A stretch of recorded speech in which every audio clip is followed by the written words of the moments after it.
Assalamualaikum warahmatullahi wabarakatuh. Perkenalkan, nama saya Putri Sujati dengan NPM 217111037. Di sini saya akan mengedukasi tentang hoax dan ujaran kebencian.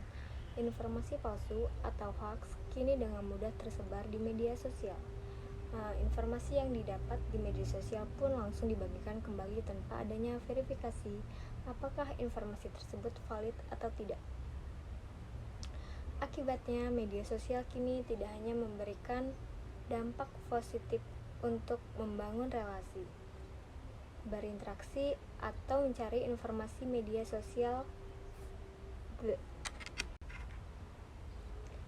sosial juga membawa dampak negatif seperti ujaran kebencian, provokasi, dan perpecahan karena adanya hoaks yang tersebar.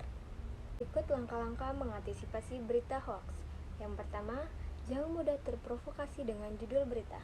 Yang kedua, bersikap kritis terhadap apapun yang didapat. Yang ketiga, gunakan logika saat mendapatkan suatu berita yang belum diketahui kebenarannya. Yang keempat, laporkan berita yang mengandung hoaks. Sedangkan yang kelima, cek narasumber. Apa dampak hoaks? Hoaks memiliki dampak negatif yang dapat terjadi jika informasi palsu tersebar luas tanpa adanya pikiran kritis dari seseorang. Untuk mencari sumber berita yang kredibel, dalam hal ini hoax akan meracuni pemikiran setiap orang yang membacanya dan menimbulkan beberapa dampak buruk. Berikut adalah dampak yang ditimbulkan dari hoax. Yang pertama, menimbulkan perpecahan. Berita hoax atau berita bohong dapat menimbulkan perpecahan individu atau antar kelompok. Hal ini terjadi karena kesalahan informasi yang didapat dan tidak mencari sumber informasi yang lebih kredibel. Perpecahan ini bisa ditimbulkan karena seseorang membenarkan informasi yang salah, namun orang lain tidak percaya akan kebenaran tersebut karena ia memiliki bias informasi. Sedangkan yang kedua, tidak percaya fakta. Masyarakat yang terlalu sering menerima berita hoaks lama-kelamaan akan bingung membedakan berita faktual dan hoaks. Bahkan, masyarakat tidak akan lagi percaya dengan situs berita yang benar dan lebih mempercayai hoaks. Hal ini terjadi karena paparan berita hoaks yang terlalu sering terkena pada pembaca. Dengan demikian, masyarakat akan terus terprovokasi oleh berita-berita palsu itu. Yang ketiga, menimbulkan opini negatif. Berita bisa saja membuat masyarakat geram terhadap seseorang dibicarakan dalam berita jika ia merugikan masyarakat. Hal tersebut akan memiliki dampak negatif jika berita tersebut adalah bohong. Masyarakat akan memiliki sudut pandang negatif terhadap objek yang diberitakan, padahal yang diberitakan itu salah. Opini negatif itu tentunya akan menjatuhkan pihak tertentu karena kesalahpahaman masyarakat karena berita hoaks ini.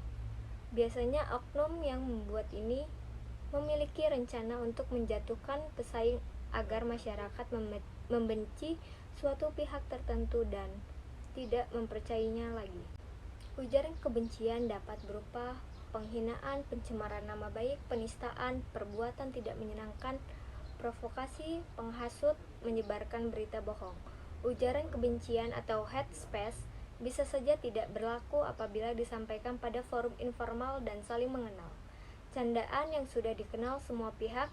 Pencegahan ujaran kebencian bisa dimulai dari masing-masing individu. Secara internal, individu bisa menemukannya dengan cara selalu memperbaiki diri. Sedangkan secara eksternal, individu harus memperhatikan lingkungan sembari tak bosan selalu mengingatkan teman untuk tidak melakukan ujaran kebencian. Bayangkan bagaimana perasaan Anda jika mengalami ujaran kebencian. Sakit bukan? Apakah Anda merasa frustasi? Jika iya, wajar jika manusia merasa frustasi setelah menerima ujaran kebencian. Lantas, apa yang perlu dilakukan sebagai pengguna media sosial atau warganet untuk mencegah ujaran kebencian? Jawabannya, pengguna media sosial harus selalu ingat bahwa ujaran kebencian memiliki dampak yang sangat serius bagi korban, sehingga pengguna tidak boleh membuat atau bahkan menyebarkan konten ujar kebencian di media sosial pribadinya. Di sisi lain, Anda juga dapat melaporkan konten ujaran kebencian agar dapat ditindaklanjuti oleh pihak terkait. Baik, segitu saja yang bisa saya sampaikan tentang hoaks dan ujaran kebencian. Saya Putri Sugiarti. Wassalamualaikum warahmatullahi wabarakatuh.